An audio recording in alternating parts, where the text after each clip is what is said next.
Hey, good morning, Eastern Oregon, and welcome to this October 30th version of AM Live on EOA. Your connection to Eastern Oregon, we're glad that you are here with us this morning. If you want to find our content, if you go to EOA.network, type that in the browser, and that will take you to a link tree where you can find the location of all of the places where our content is released.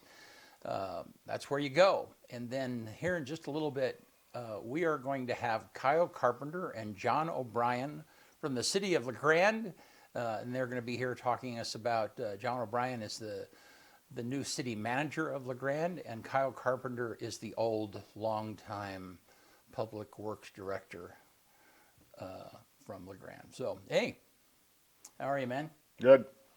Doing all right? Yeah, it's first Friday. We're almost there. It's This frosty. has been a really busy week for me.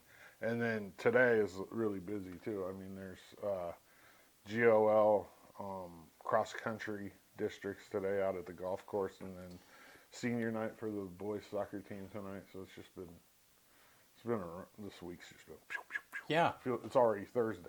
Yeah. Like, I don't even feel, and I'm behind about 3 games on pictures, but when you're shooting 2 a day, sometimes you get behind a little bit. Yeah. You know? Yeah. Well, and you've got a big interview coming out, right? I mean, did that Oh thing yeah, with that's Ice- dropping tonight. I'll talk Yeah, about yeah, that in the yeah. in the I mean, sports I know report. that you Yeah. and Benny were working on Yeah, pulling all one that that's together It's yesterday. been going on for a while. Yep. Yeah. So, well, good. Yep. Is No, there- it's frosty. I mean, there's frost on the windows out there this morning. So, it's not bad. I Yeah. mean, it's that time, huh? Yeah. We got to transition into the cold weather. I don't. You know what I hate about it? Probably that? the worst is you go to EOU and like they once they turn the boilers on, the heat kind of stays on. You know, like it's like that transition. Yeah, yeah. And then you have a day like yesterday where it's warm, kind of warm Right, during right. the day, and then in the buildings it's just like a sweatshop. like in a there. like an Yeah. oven. It's- Yeah. Especially when it's humid too. You get there in Quinn and there's a lot of people in there, and it's it's miserable in there. Yeah. Yeah. Well, hey, you want to do sports? Let's do it. All right.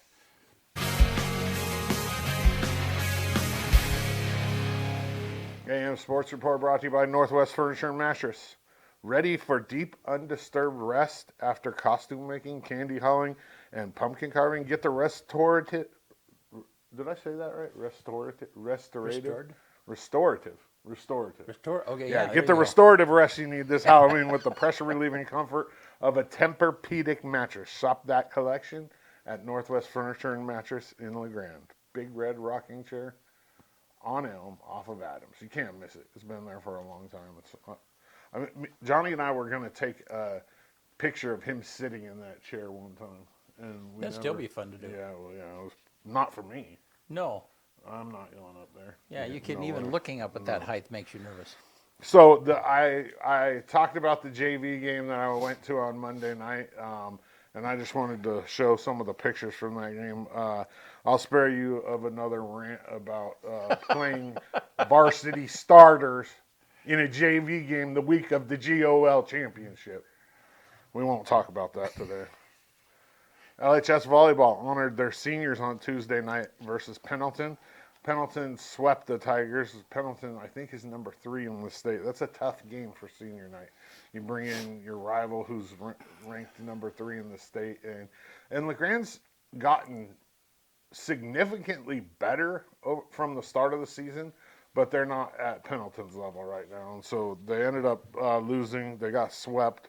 But they do have a playoff game, November 1st, on the road. They go to Marist Catholic in Eugene.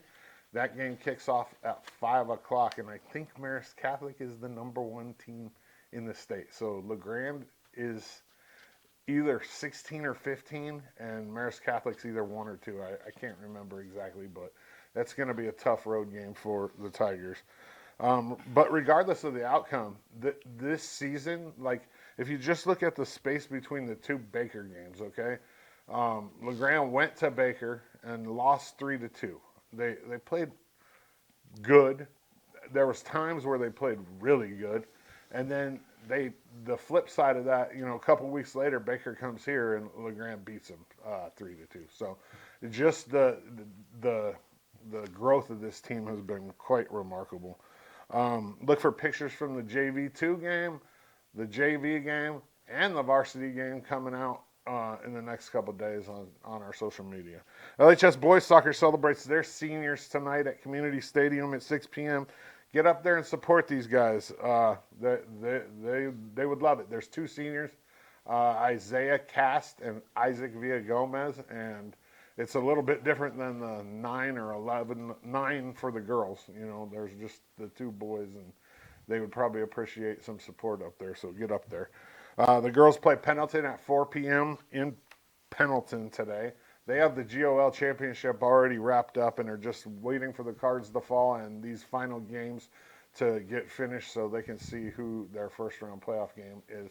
Their first round playoff game will be at home. They're high enough seated, I believe, that they'll definitely get a first round home playoff game.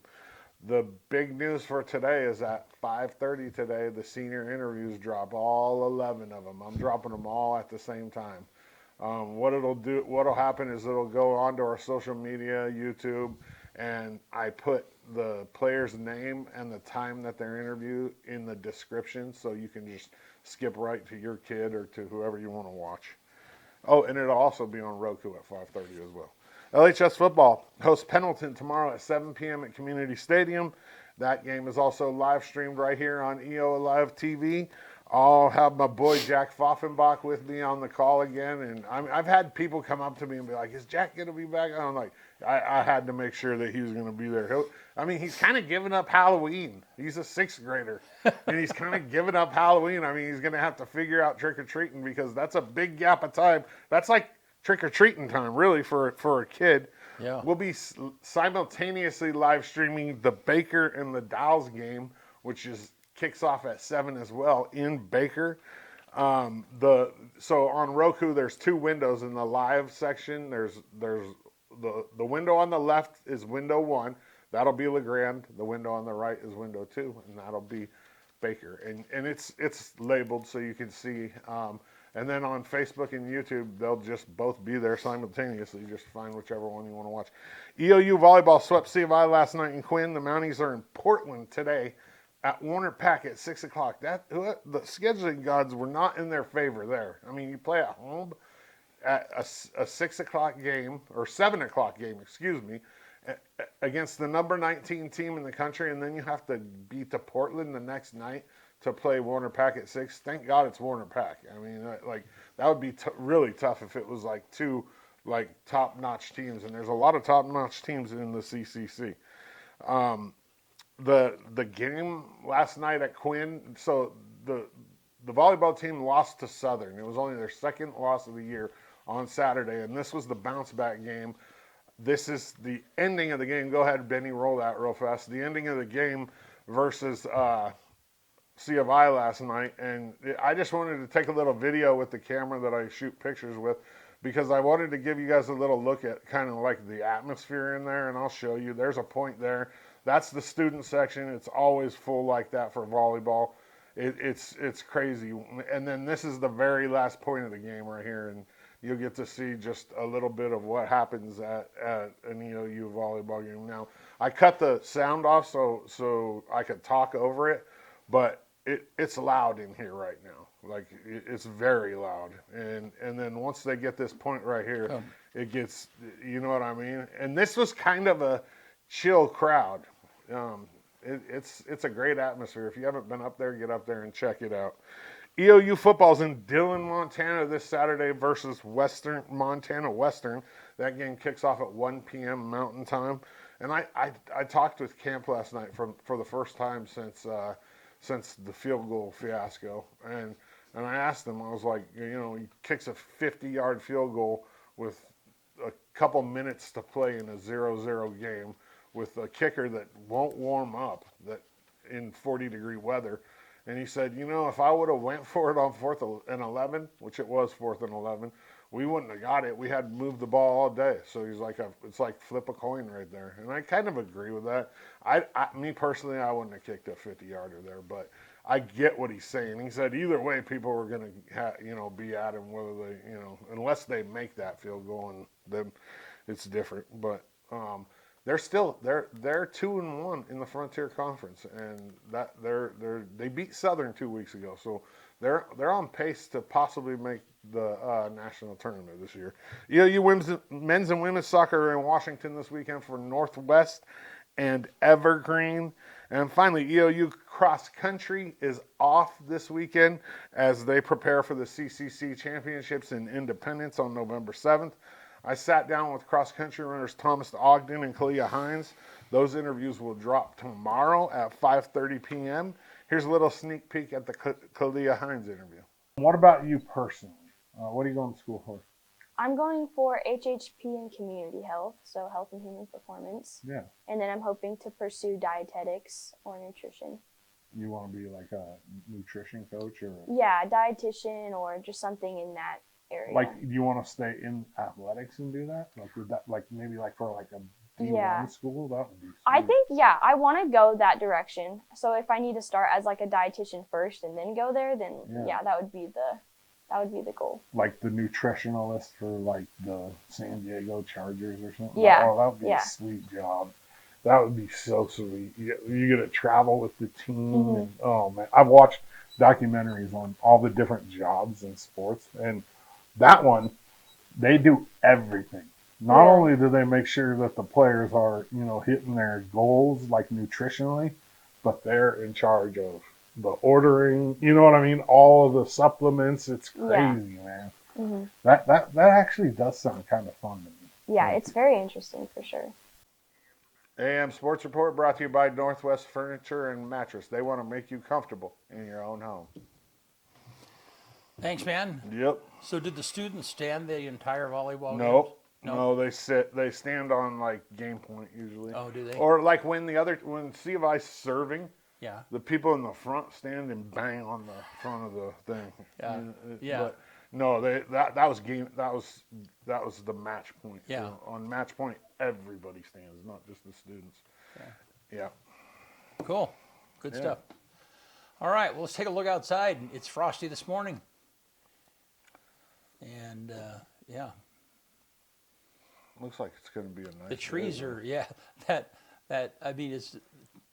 that tree has lost about all of its leaves, but man, by the end of the week or there very soon, when I got home yesterday, we have a bunch of trees in our yard. And when I got home yesterday, the driveway was just clear full of leaves. That's They like dump so many of them. leaves are like snow to me. I hate raking leaves. It takes a very narrow band of temperature and elements for you to be happy with. Yeah. As long That's as pretty. it's like Look at that. warm. Look at those trees. So, all right. Well, hey, let's take a look at that graphic, Bennett. And so 54 today, 30 tonight, tomorrow, 55, 43. So yeah, it's always strange when Warms up on Saturday but rains. Yeah. Oh, great. So, but tomorrow night, hopefully we'll be clear.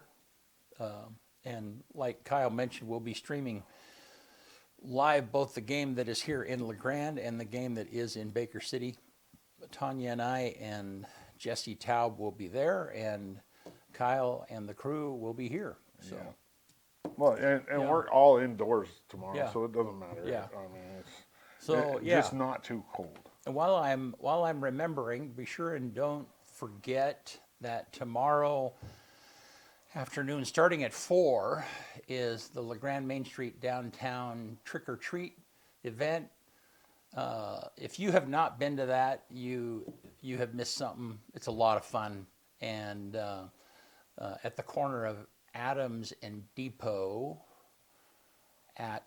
normally it's about 5:30. There will be a costume contest, and anyhow, I don't know how many. I'll bet there's a couple thousand kids that are downtown for that. I don't know. What do you think? Anyhow, it's just an awesome event, and we normally like to just take pictures and do stuff. It just so happens that the game setup conflicts with that a little bit. But Also, yeah, at EOU for the football game tomorrow night, I think at 5:30 in the EOU Community Stadium parking lot, they're going to do trick or treating for the kids too, like trunk or treat. Oh, cool. And one other thing, if your kid has a costume on, they get into the game for free tomorrow night. Oh, Yeah. awesome. All righty. Well, hey, we are going to take a break, and we will be back with the City of LeGrand guests that are here with us today. We'll be right back.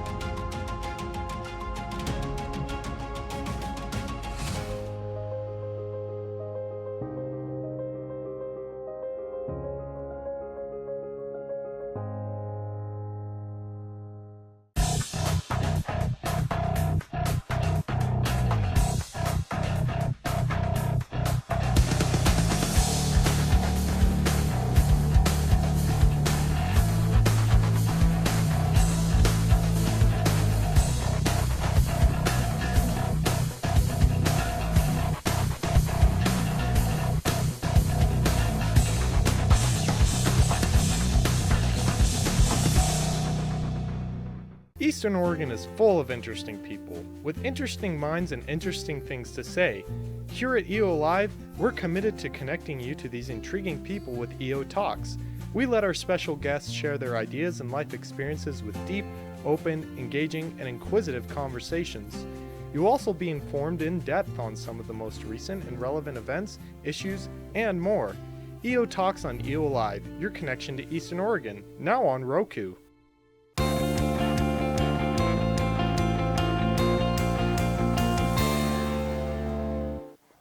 All right, we're back with John O'Brien and Kyle Carpenter, City of LeGrand.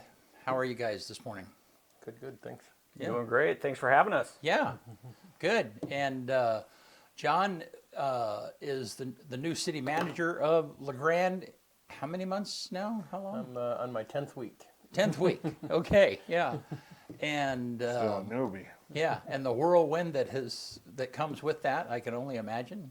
Both the ones that I'm causing and the ones that I'm in receipt of. Yeah, and you were on the show not too long after you'd been here, just a couple of weeks, and then you and I've talked a number of times, and was at the town hall meeting. That was kind of cool. I mean, what were your thoughts about that? Yeah, so ultimately, one of the things that I realize, and again, this is no statement in regards to anything that's been done before me, it's just merely about who I plan to be going forward. But one of the things I realize is that I need to spend some time in some significant engagement, civic engagement efforts. The desire here is to be able to make sure that I'm giving maximum opportunity for the community to know and understand all the sciences associated with, as simplistically as possible, the sciences associated with how we run the city. And so this is intended to do, first and foremost, spend some time and energy making sure that the community is aware of all the good and great things that are happening in the city by people within the community or organizations within the community. So a big part of it's going to be about recognizing that those efforts and those support actions that are occurring in the city, simultaneously sharing those sciences with the community. This is one of a multi-prong effort, I guess you could say, that we're trying to approach in regards to those engagements, which is, this is the come and meet with me approach. And then the secondary effort is going to be invite me to where you want me, or us to where you need us. We want to give the community maximum opportunity to understand what we're doing and why. Simultaneously, we're in the process of building a menu out that is intended to be able to talk about all the different things that the community is sharing with us that they see as being potential problems, as well as what we're assessing as potential problems. And in that menu, proposing solutions so that in the future, when we're at a time where we need to make decisions, then the community has maximum opportunity to be informed on the sciences and the homework behind each of those options on the menu. So that's what these are all intended to be. I guess I should say the third and maybe arguably the most important strategic purpose is have a relationship with the community, for people to know me, to be able to trust me, and the only way they could do that is if we're actually spending time together. So, Cool. I think the hardest, as I've watched the city function over, many years, Robert once called me the most informed non-elected member of the city council. Just because I've been to so many city council meetings and stuff. But the thing that's hard is when you talk about I like the menu approach.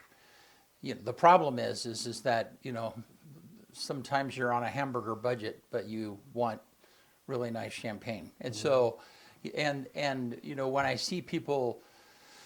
The services that are important to them, the library is important, or the swimming pool is important, or whatever it might be, and those things are important to individuals. They don't understand that, but there's only so many dollars, and the budget has to balance.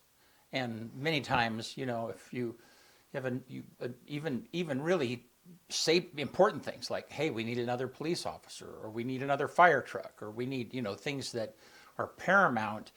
We just can't wish those into existence. Right. Yeah. And so so here's the hard question: is how do you hope to lead people through that part of the conversation? yeah, no, I appreciate that question very much. So one of the things that's true of me in my position is that I can't be perceived as politically advocating for any particular decision. I may have an opinion, but I can't try and push that opinion on the community. But what I can do is make sure that I'm educating the community as best as I possibly can. And I think that takes some significant efforts when I use the words best as I possibly can, or even maybe better said, best as I feasibly can. That's the responsibility I have, is to ensure that the community has maximum opportunity to truly understand the state of the city and the asks that we're going to be providing in the future in order to be able to address any of the potential issues that we're seeing either currently or emerging, or that we can reasonably forecast into the future. I was very lucky. Robert was an amazing fiscal manager, and by all means, what I have inherited is a pretty incredible reality. But he also did a great job of being able to lay the groundwork for me to understand where problems are likely to be in the future. And so we're not in any immediate danger by any means as a city. But I would say that if we don't start making adjustments and planning for changes that we need to make in order to improve our fiscal situation, that by no later than 10 years from now, we would likely be in some pretty significant pain. And so my thought process is that let's do the work now, let's make sure we're educating now, and let's start making decisions now, so that hopefully small changes and or actions over the next couple of years can have huge positive ramifications with minimal fiscal impact to the community. And so, but there's a real science behind all of that, and I almost feel like my words aren't adequate to explain the reality as I see it. But that's where I'm hoping this dialogue is going to take place, is that we're going to create maximum opportunities to be able to give as many people at locations of their choice, as well as ones that we offer, to give them the opportunity to know and understand, so that when and if anything should potentially hit a ballot for decision, then they have an opportunity to have seen our homework, see how come we're proposing these solutions, as well as hopefully these are solutions that were on the menu that the community has indicated to us is the preferred way for us to proceed forward with any particular problem solving solution. Good. So both of you know this, that you're in positions where somebody is always going to be unhappy. I mean, it's impossible. Yeah. And That doesn't happen in public works. especially in your area, Kyle, because because it doesn't matter how much road work you do, there still are roads that will never get done or are way down on the list. Yeah. So I don't know. So let's start with, you have kind of adopted a different philosophy of road repair than what there has been in the past. Rather than just putting a light coat of something over strategically rebuilding roads. So, and I've heard you talk about that. Explain that, what that is, and why we're doing that, why you're doing that, and how that affects the everyday life of people, because they might not understand that. Perfect. Certainly. So the methodology that we've really adopted in the last 5 to 10 years is looking at our assets in the manner of a life cycle rather than, just, coming in and making it livable. So there's really two choices. We could come in and we could constantly repair and make it feel good, or we could actually, rip the paint off and start from the bottom. Let's put some real studs in this place and build up the foundation so that you have a road. The primary problem that we ran into 10 years ago that we analyzed and found was that we were spending, 90% of our dollars maintaining maybe 20% of our roads. And what we saw was what you see today is that our infrastructure was just slowly dwindling away. And, very similar to what John was referencing a few minutes ago with the city budget is there was coming a day of reckoning where those 80% of dollars would only cover 10% of our roads. And then we have 90% of roads that are horrible. I have a common saying when doing public speaking is that we all know where the worst road in La Grande is. It's the one in front of your house, because that seems to be what, the common belief throughout the city is that your street's the worst. So one of, when City Manager O'Brien came in, he's speaking about, creating that menu. One of the things I was tasked with was take forward and make it a little more transparent and widely known what we're doing in the roads, what's changing, what are we doing differently. So one of my favorite that's going to start next week is we're actually utilizing AI technology to do our street inspections. So it's very soon, within the next few months, you're going to see a nice map up on the webpage that's going to show a color coding of what all of the roads in the city look like from, we call it the PCI, or the Pavement Condition Index. So it gives a numerical score for the street in front of your house. So we're going to try and knock down that belief that your road's the worst, because we're really going to identify these are the worst. Or we'll affirm that it really is the worst. We don't want to do that. So how does this technology work? What does it do? It's basically, you're going to see kind of like a Google car, but it's going to be a city car with the Google apparatus up on top, and we're going to just drive through town. So basically it's using LiDAR technology, learning machines. We're going to be taking, constant photography throughout, high resolution photography throughout the city.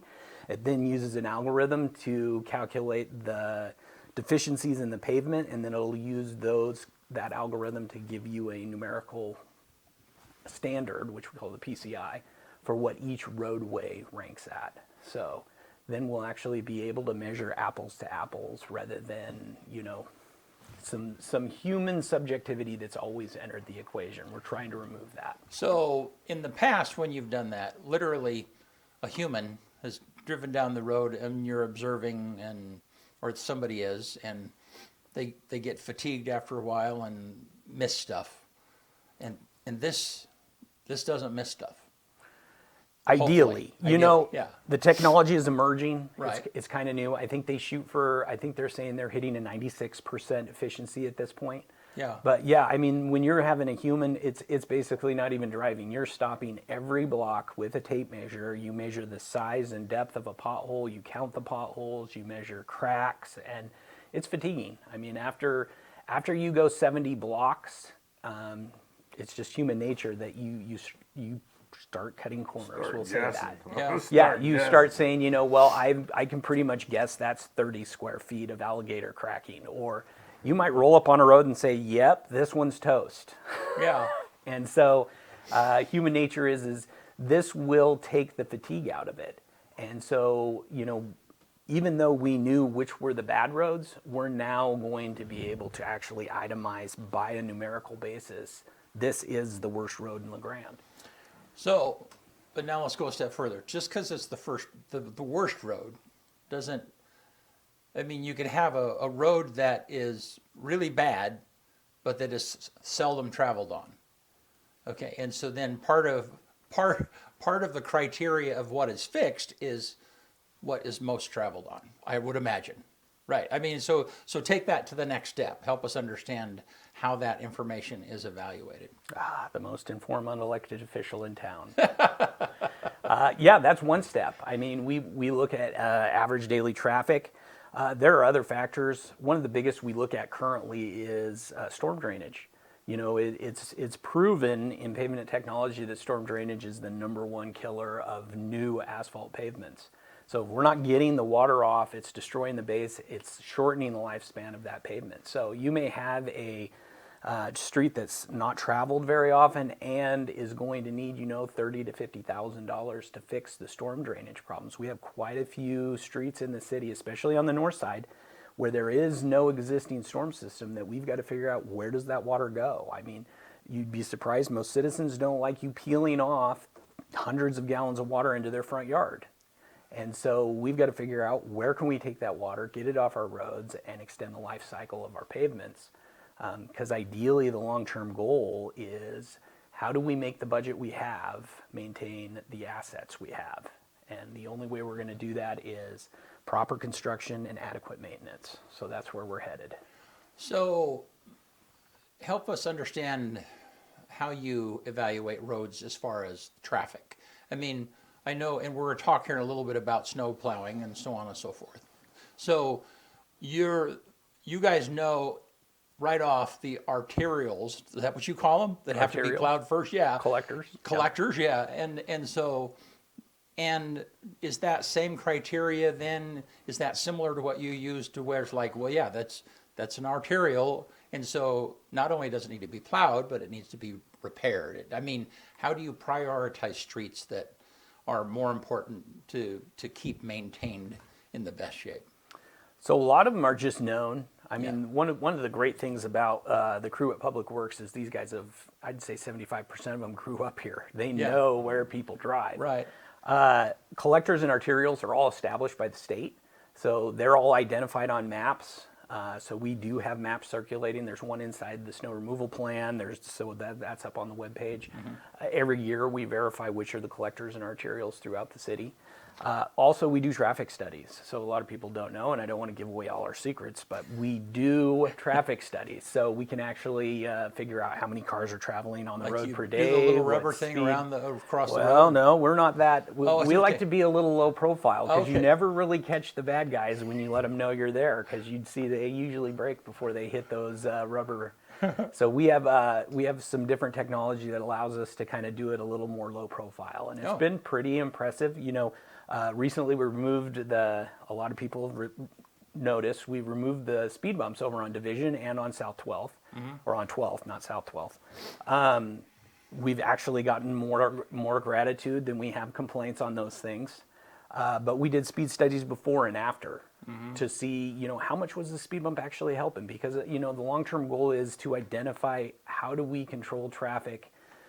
What do we use to control traffic? We're always going to have speeders. There's always the fundamental problem of it's a driver problem, not an infrastructure problem. But whatever we can find that can help influence drivers to be doing the right thing is what we're looking for. And we were pretty amazed at some of the traffic patterns we were seeing. We clocked somebody at 73 going down Division at 2 o'clock in the afternoon, and you were kind of like, holy cow, 70 and a 25. But those things are happening. And so, it's interesting being able to look at the traffic patterns and trying to figure out different ways of changing the atmosphere so that we can get a little better control on those things. I think just recently, and I'm not going to give up where, we can talk about that offline, but yeah, I saw one of the crew attaching a device somewhere near a crosswalk to a pole, and I thought, I wonder if that's some kind of intelligent gathering. But anyhow, well, I think that was a police station, probably. Was it? Yeah. Well, let's go back to a minute to road. Help me understand how a good road is constructed. And let me tell you this. Yeah. So anybody who's ever done paver work in their own backyard, they understand when you just throw pavers on top of mud and how long that lasts versus the time that you take to build out pavers the way. So I know, using that illustration, can you help me understand because I think that's probably similar to what road construction is in a way. Specifically, yeah. Yeah. So help me understand why, you're spending more money on redoing roads completely. So a couple of years ago, you did Second Street, and it was closed for, I don't know, Forever. a long time.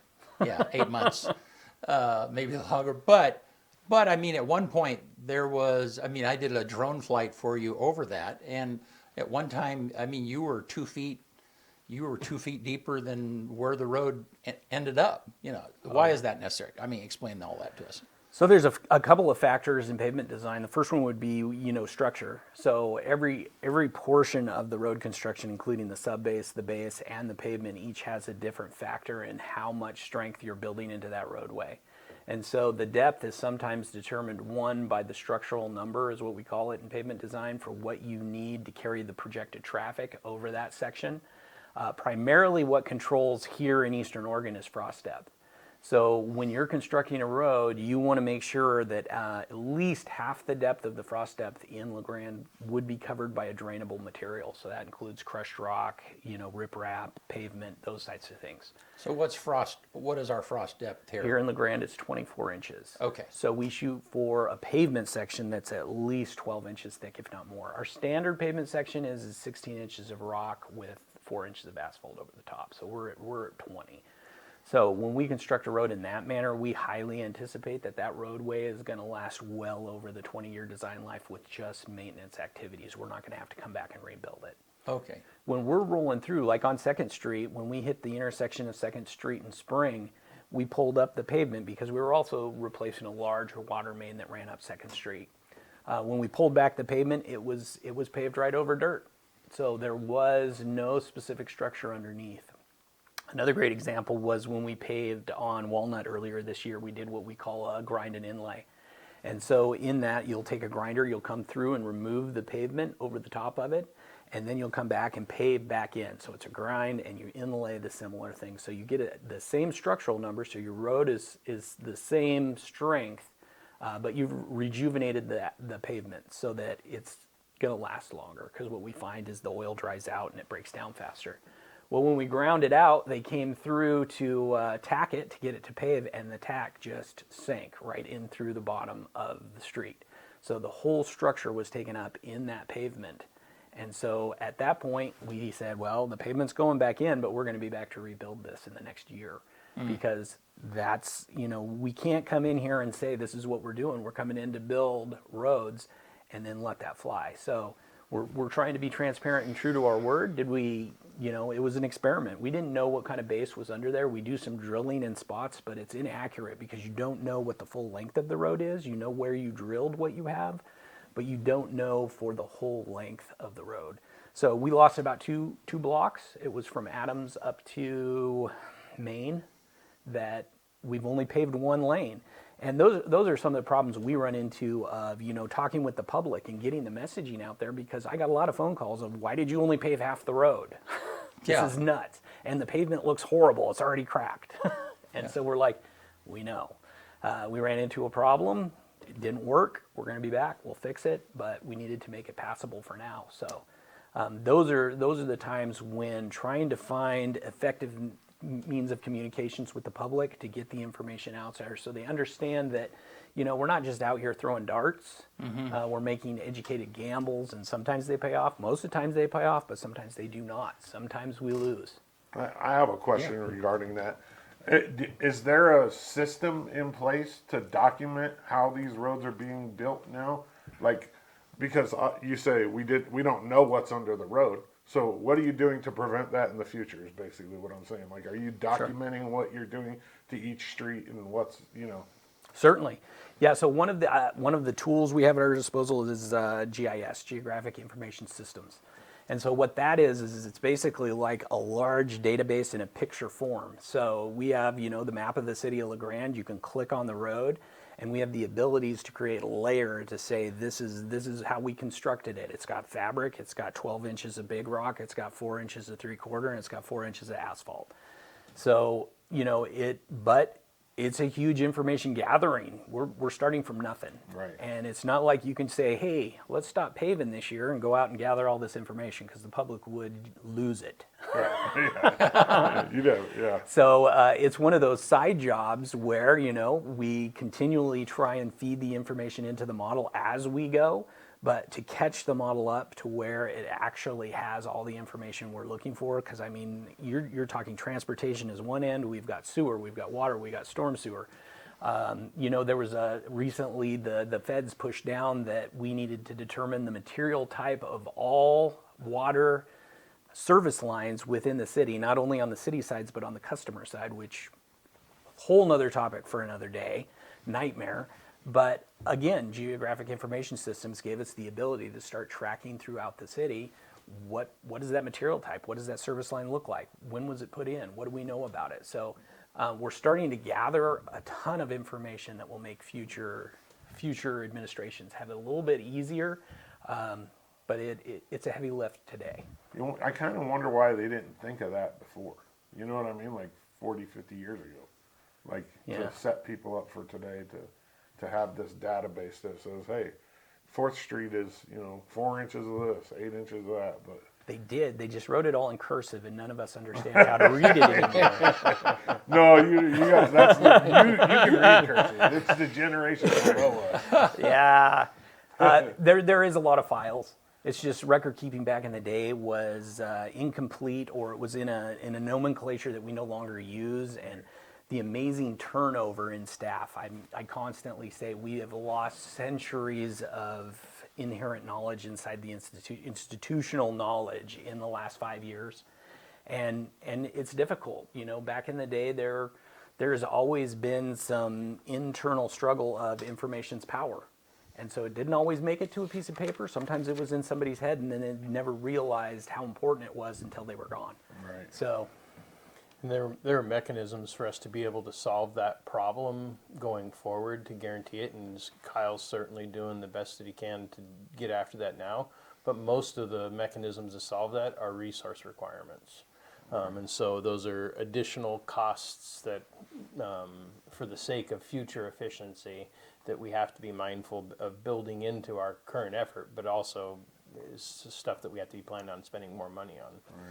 Right. On that note, are you able to speak to an approximate cost per mile to do the average work that you just described? So we go on square footage. Mm-hmm. So when we come through and we find that there's a road of adequate structure, so if we find one of those roads that you're not seeing, there's going to be a lot of pavement failure. So real quick overview, there's a couple different types of failures. There's failure because the asphalt has dried out or it's an insufficient surfacing. And those kind of things you're going to see is just like large transverse or longitudinal cracks. You might see potholes because of drainage issues. But when you start seeing like alligator issues, those are structure issues. That's What are alligator issues, sir? alligator cracking. Sorry. Okay. So yeah. that's where you get a lot of the little small cracks in an area. So that's where the road is actually deflecting Okay, enough that right. you're seeing a lot of fracturing in the asphalt. Those are going to be base failures. Those are the ones where we know we're going to have to do some rebuilding on the road. When we can come in and we can just overlay and take care of drainage issues, we're getting at about $1.75 to $2 a square foot. When you're having to do a total reconstruct, we're on the range of $7.50. So it's a pretty significant difference of jumping from one to the other. $7.50 per square foot. $7.50 per square foot. So And, you're and looking so at, then if your average road is how wide? I mean, let's use 28. We have a lot of substandard width roads, so Okay. 28. so, all right.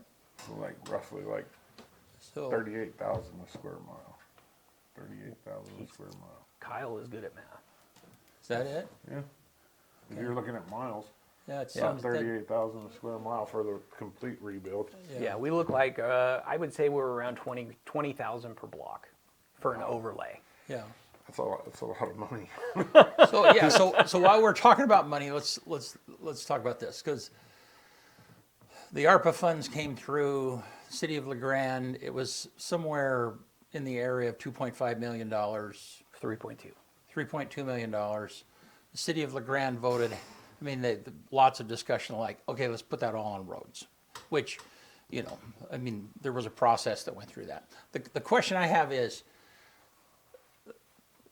what percentage is, so if you had to put a number on like, okay, this is the amount of money that it would take to fix the roads of LeGrand, what would that be? Because I think the public doesn't understand. It's like, okay, yeah, there's $3.2 million, but that's only, what percentage of the problem does that fix? A guess. I'm spitballing. Yeah. So generally, without ARPA funds, we have an annual budget of around, I'm going to say 1.4 million for roadway work in general. Okay. And we projected it would take around 40 to 50 years of return time. So we're talking anywhere from 70 to 80 million roughly Okay. to pave the whole city.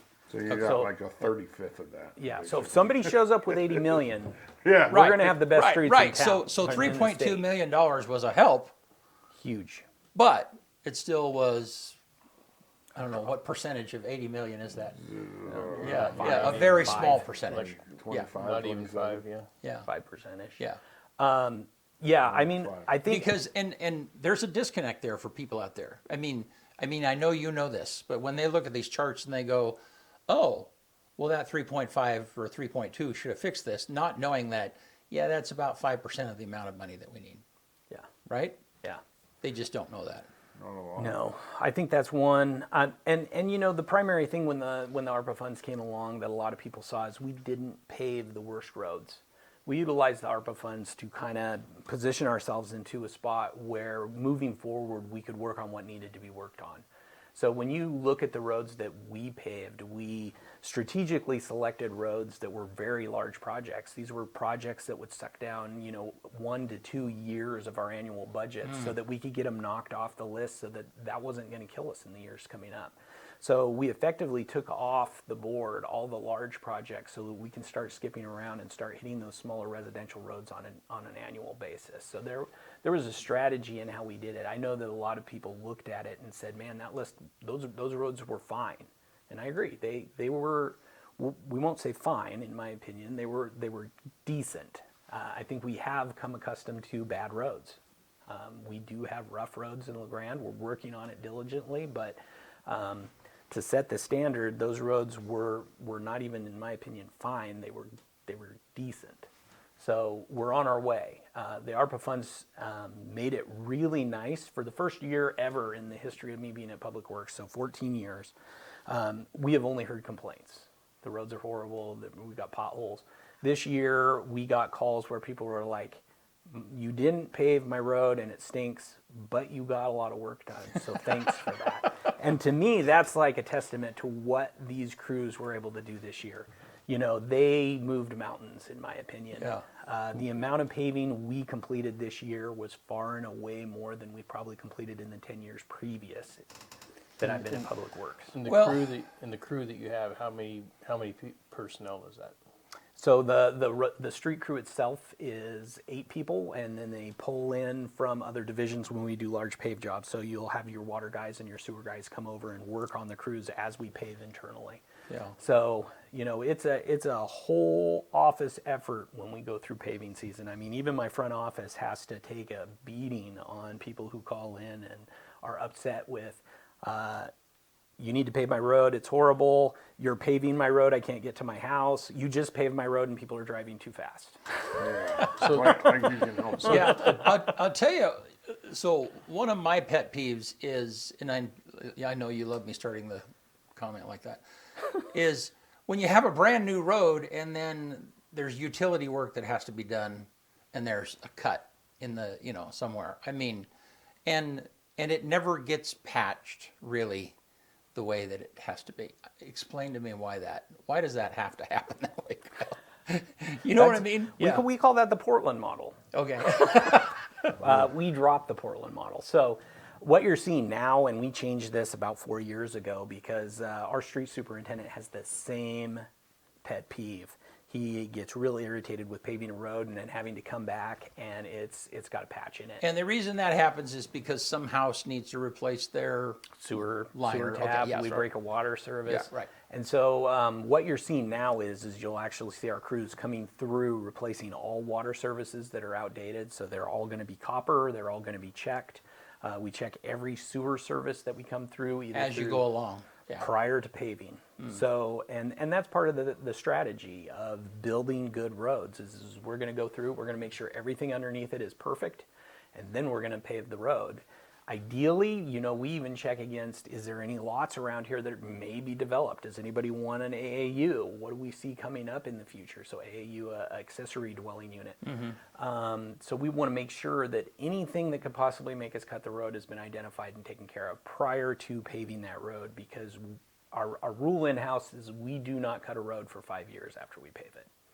Are we going to break the rules? Sometimes there are situations where the unforeseen happens, and we do. But for the most part, no. We're going to stay off those roads for 5 years, and people don't really like it when we say no. But we've tried to take every step necessary beforehand to try and avoid any cutting of these streets, because just like you said, it shortens the life cycle of the pavement. Well, and it never really gets back to the same. It does not. No. I'd like to add something into this Yeah. if I could. Something we kind of glossed over in what Kyle mentioned that I think is important for people to know and understand too is through good stewardship, they're pooling resources from across their organization to help make sure that they're getting this effort done. When he's pulling resources from across the organization, that's him saying he's pulling people from other jobs that they have that they're supposed to be doing in order to focus on this. And he does so balancing the risk. But at the end of the day, that's us making people wear multiple hats in order to be able to get something done, which isn't necessarily the job that they're hired to do. But they're doing it in order to be able to do and provide the best service that they can to the community in order to get after a problem that's hard to get people to know and understand, is that 5% of the streets per year or less, arguably to the community may not feel like that's good enough. But to even get the 5% that's being accomplished done is a heroic effort by him and his team in order to make that happen. And that isn't us saying, hey, just be happy with what you're getting. What we're saying is within our resources, they are doing a great job of giving what you're getting.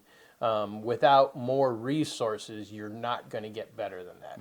And even then, they're surging now in order to do what they're doing, arguably at expense. And so the question is over time, if we keep doing that, how much are we increasing the risk to the city in anything that's not getting done because they're focusing on one particular problem area? So that's open for further conversations in the future. But it's important that the city knows and understands. We can acknowledge all day long that we'll say 5%. That 5% getting done every year is not good enough. But the work that's being done in order to make that happen is actually a significant effort, much more than on average that people are going to want to believe is as heroic as it actually is. And I get that because Kyle, I mean, how many people do you have that are under you in different areas? How many employees are in Public Works? We're up to 30 now. 30, and tell us the departments that you mentioned them briefly. What are the departments that they are divided among? So we got engineering, we got water, sewer collection, sewer treatment, and streets. Okay.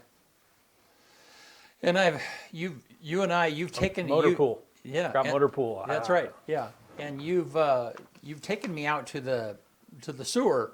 Yeah. I mean, you gave me a tour through that, and that's The a wastewater super treatment interesting plant? conversation. Also, yeah, with people.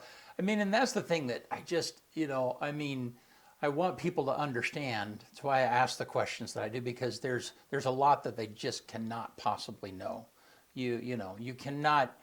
I mean, the LeGrand water treatment system runs from where they see that, and it runs clear to out in front of Hot Lake. I I mean, that whole, right. And when it gets done, it's all a very organic, natural process.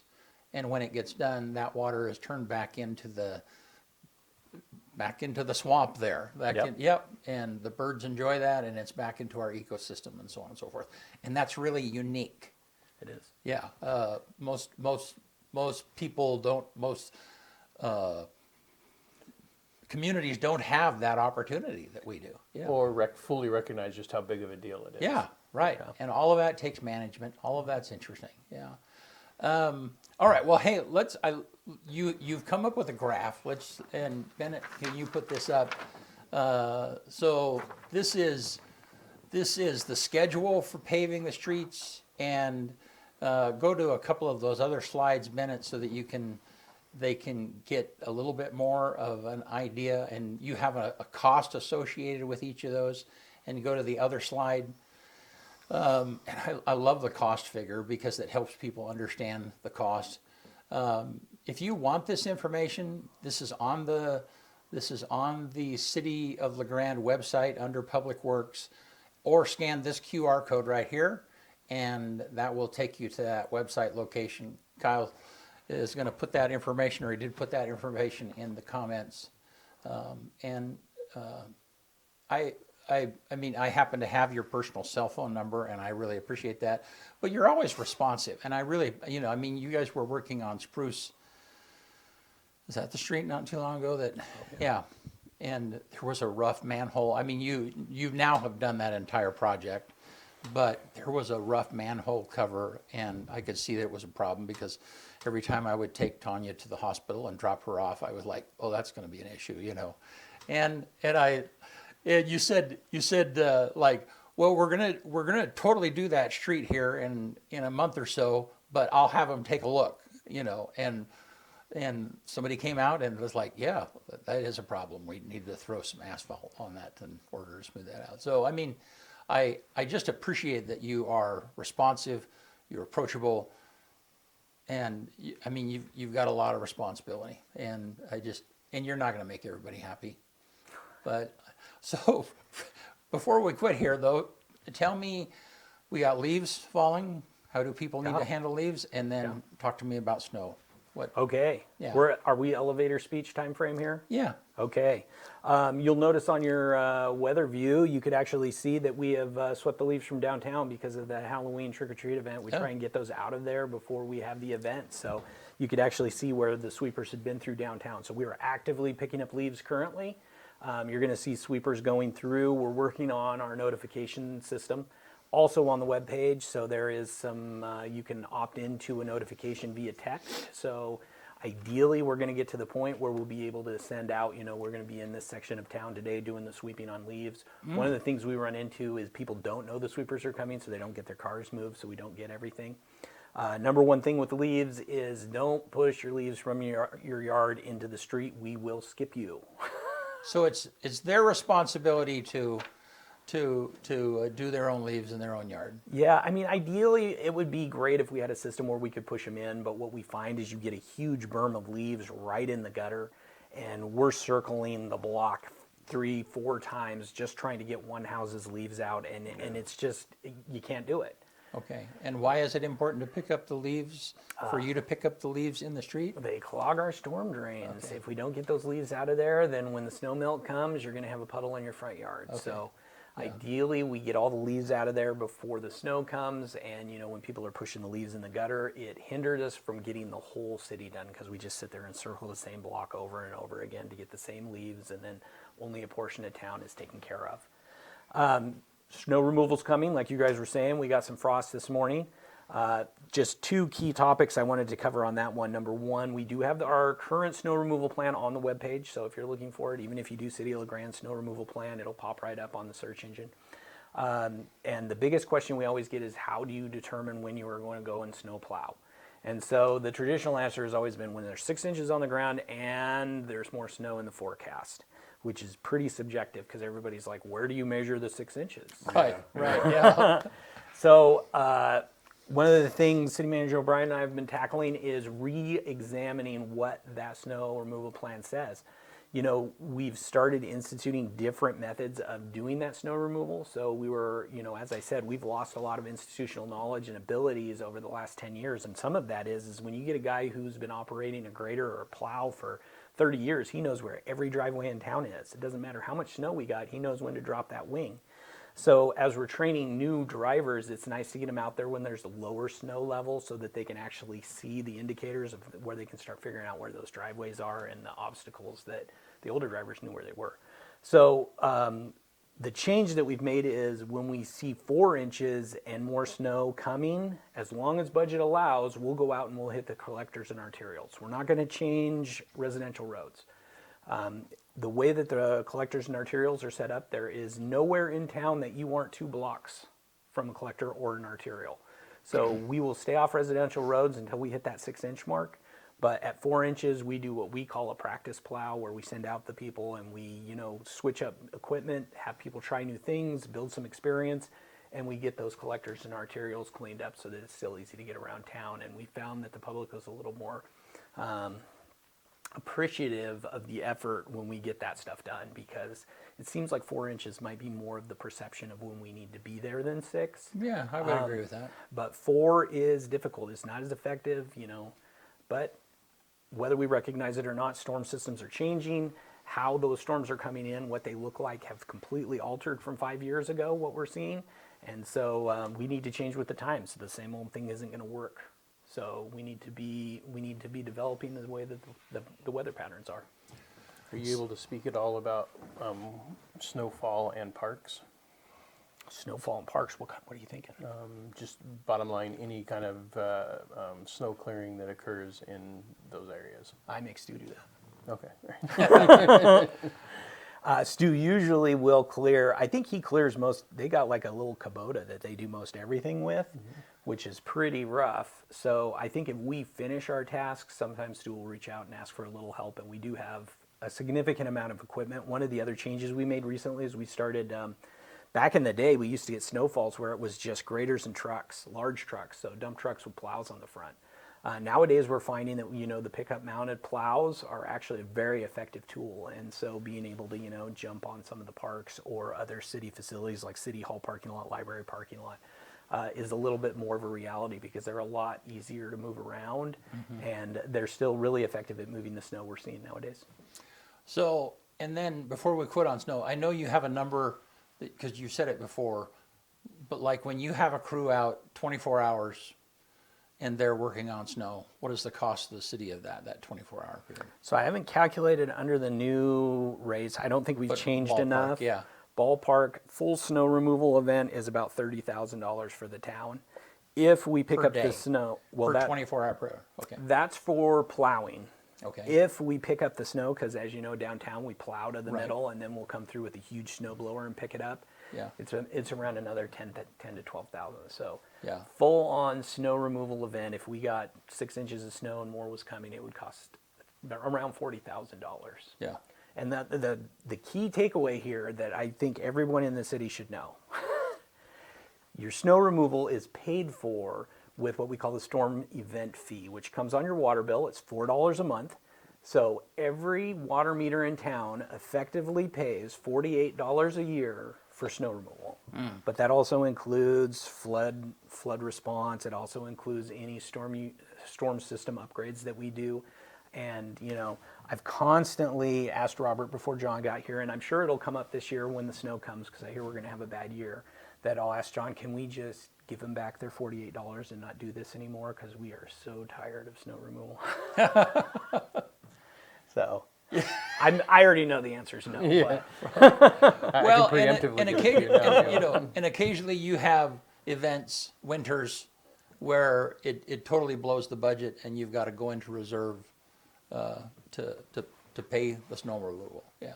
yeah, so traditionally we budget for around $200,000 for storm response. That'll include your sanding of the roads all year long. That'll do snow removal. That'll do flood removal. I think twice in the 14 years I've been here, we've exceeded that number. The highest I've seen is 283, so 283,000 one year. Yeah. Not horrible. Not horrific. No. No, I mean generally the last 2 years have been very mild winters. I think we hit around 80,000, so which has been very beneficial because we're able to put money in savings to go towards some large projects that we have slated in the future, like the Geckler Slough Bridge on 18th Street that really needs to be replaced, and some of the storm systems on the north side that really need to have something that removes the water from the roadways. Okay, so before we quit, because talk to me about connecting the fairgrounds to the city of LaGrange. Yeah, I mean, to kind of give us, I mean, we've got that from Matt's perspective and the commissioners and stuff. Yeah, give us the real skinny of what, I don't know, do you have an elevator speech topic for that? I have an elevator speech topic for whatever you've got. Yeah. The city's already put forward a major effort to, we fully are in support of the project. So we have lined the sewer lines all the way from the fairgrounds to where it hits the main part of our system. So we've effectively greased the skids for that sewage to make it through our system, which was on the order of $150,000. The fairgrounds itself is all paid for by those funds that Commissioner Right. Scarfo has went and got. All of that will be a private system, so it actually doesn't enter into the City of LaGrange system until it hits a manhole on the corner of Lake and 2nd. All that will be privately managed. Oh, interesting. Okay. Yeah, it was a difficult discussion from the standpoint of they're building a lift station, but it will service one customer. Okay. And anywhere in the city, if a citizen came to us and said, "Hey, I want to build a lift station to put the sewage into your system. Will you take that lift station?" When you look at how public works and the sewer system is ran, we're an enterprise fund. We're run like a business. My job is to not really make money, but not lose money. Right. And as good of a project as bringing the services to the fairground is, it's hard to justify the expenses of a lift station for one customer. There's never going to be enough rents or enough income off of a one customer system to pay the maintenance cost on that lift station. So the city has extended, some different options for us to assist them as they move forward. I think there's some tourism dollars that have been pledged. There's some expertise on the city side where we're willing to come out and help wherever needed if there's problems run into. But as the actual administration, until it becomes where the return on investment at least comes close to breaking even, we can't adopt that system. So happy partner, just not ready to be an administrator of that system. Okay, and so they're essentially building the system that's going to deliver the sewer to you, and from there on, you guys are receiving that, and I'm sure there's a payment for that. Yeah. I mean, they're okay, and I follow that. They're going to be billed just as any other commercial industry in town. So Yeah. they will pay us just like a restaurant, just like Safeway. Yeah. So, Okay. so it'll be it's set up for now. When we get construction done and we start looking at the model and seeing how everything is going, maybe it changes. We constantly are reviewing. No, that's how those interesting. look So then like. there's a target. Here's the target at Lake and 2nd. This is where you guys got to deliver it, and we'll take it from there. Exactly. It's kind of like our agreement with Island City. Yeah. Okay. All right. Well, hey. So John, back to you. Is there anything that I spent a bunch of time talking to Kyle. Yeah. That was the goal. That was the goal. Yeah, good. Well, thank you. Appreciate you guys being here. And Kyle, I know that you're a lot like a sound engineer in the sense that, it's when you get it, if you're not noticed, everything is good. And yeah, just like, yeah. But if you have feedback, if people are turning back and looking at you, it's like, oh man. What's going wrong? Yeah, what's going wrong? Are the Yeah. toilets not flushing? Is the water not coming? Yeah, that's right. Yeah. All right. Well, hey, thanks so much for being here, both of you. Thank So, you. Thank you. Yeah. Want to get us out of here? Let's do it. On this day, October 30th, 1873, P.T. Barnum's Circus Greatest Show on Earth debuts in New York City. 1919, Baseball League presidents call for the abolishment of the spitball. 1954, the U.S. Defense Department announces the elimination of all racially segregated regiments. 1960, Michael Woodruff performs the first successful kidney transplant at the Edinburgh Royal Infirmary in the United Kingdom. 1970, English metal band Black Sabbath makes their U.S. concert debut at Glassboro State College in New Jersey. The show is interrupted twice when they blow out the power. 1974, Muhammad Ali KOs George Foreman in the 8th round in the Rumble in the Jungle. In Zaire, he got the title back in that fight, actually, and that was the famous rope-a-dope tactic. 1980, on this day, my brother, who's 15 months younger than me, is born in San Diego, California. Happy birthday, Kenny. Hope you have an awesome day. 2012, Walt Disney purchases Lucasfilm Ltd. and its rights for Star Wars and the Indiana Jones franchises for $4.05 billion. 2019, Twitter head Jack Dorsey announces it will no longer take political ads. And then 2023, former basketball player Magic Johnson becomes the fourth athlete in history to become a billionaire. The first three were Michael Jordan, LeBron James, and Tiger Woods. On this day, the number one movie in America 20 years ago was Saw 2. And the quote of the day comes from Arthur Ashe. Start where you are, use what you have, do what you can. One more time. Start where you are, use what you have, do what you can. All right, good stuff. Yeah. Hey, thank you, man. Appreciate you being here. So, Thanks for having us. Tomorrow night, 7 p.m., dual simultaneous live stream. Yep. Football. Yep. And tomorrow afternoon, trick or treat downtown LeGrand starts at 4 o'clock. Don't miss it. So, see you guys soon.